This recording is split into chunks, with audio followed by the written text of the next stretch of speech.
Assalamualaikum warahmatullahi wabarakatuh.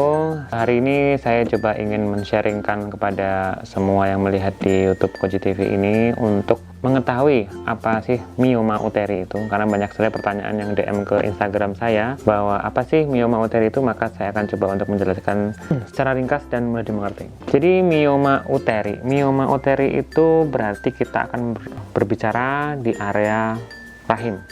Rahim itu berarti bagian dari organ genital wanita.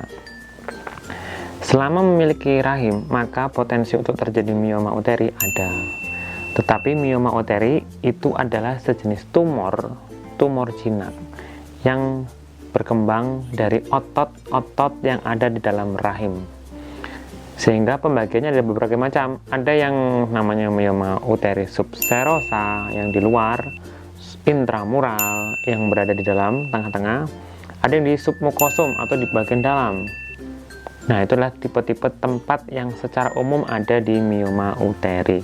Gejala-gejalanya pun bervariasi untuk mioma uteri. Misalnya, pada saat menstruasi, pasien tersebut merasa kalau mensnya kok memanjang, harusnya 7 hari, kok ini 12 hari, 15 hari, 1 bulan full. Nah, itu bisa datang ke dokter. Kita bisa secara keluhan bisa mencurigai adanya mioma uteri. Nanti akan dikonfirm oleh dokter kandungan dengan menggunakan pemeriksaan tambahan, bisa USG atau pemeriksaan fisik. Yang kedua, biasanya muncul gejala-gejala akibat desakan daripada mioma uteri itu sendiri.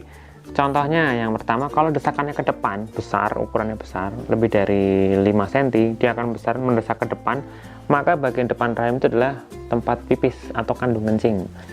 Kalau kandung kencingnya yang kena, maka gejalanya akan sering pipis. Sehingga dia dikit-dikit pipis, dikit-dikit pipis, dikit-dikit pipis. Nah, kalau dia ke belakang, berarti dia akan mengenai area rektum. Rektum itu usus besar untuk buang air besar atau pup. Nah, kalau terkena itu, maka pupnya akan sulit. Nah, jadi kalau konstipasi, kok saya pupnya udah mulai sulit dan sebagainya, nah, itu bisa dicurigai miomnya sudah ada pendesakan ke arah belakang. Nah, kemudian yang ketiga, bisa juga haidnya sakit sekali, haid sakit. Nah, itu bisa juga ke arah mioma uteri. Nah, untuk mioma uteri bentuknya seperti apa sih? Sebenarnya mioma uteri dapat dilihat di video saya ini yang seperti ini. Nah, ini video saya untuk mioma uteri. Bisa dilihat seperti apa mioma uteri itu, ini bisa dilihat. Jadi seperti bulat. Itu bagaimana bagaimana cara penanganannya? Ya, bisa menggunakan pengambilan miom aja. Kalau memang dia belum memiliki keturunan, maka dapat dilakukan hanya pengambilan mioma uterinya saja. Namanya miomektomi.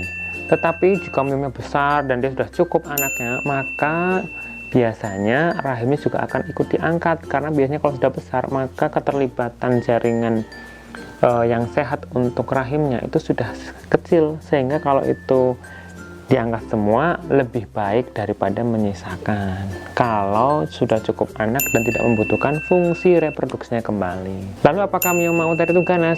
Belum tentu. Mioma uteri rata-rata jinak, sehingga untuk memastikannya Anda pada pasien-pasien tersebut harus dilakukan operasi terlebih dahulu. Kemudian hasil yang tadi yang ada bulatan itu di video itu dikirim ke laboratorium patologi anatomi untuk memastikan apakah dia jinak atau ganas. Kalau hasilnya leiomioma atau mioma uteri, so itu jinak, sudah cukup dengan pengambilan operasi saja. Dan apakah bisa kembali lagi tergantung dari aktivitas dan pola makan dan juga aktivitas hormonal dari pasien itu sendiri. Sehingga menurut saya jika memang ada mioma uteri, sebaiknya periksakan ke dokter kandungan dan kita akan melihat seberapa besar miomnya dan seberapa perlu untuk diangkatnya untuk mioma uteri itu. Mungkin dari saya cukup sekian, karena ini sifatnya informatif ringan saja. Semoga bisa bermanfaat untuk semuanya, dan jika ada pertanyaan silahkan komen di bawah sini.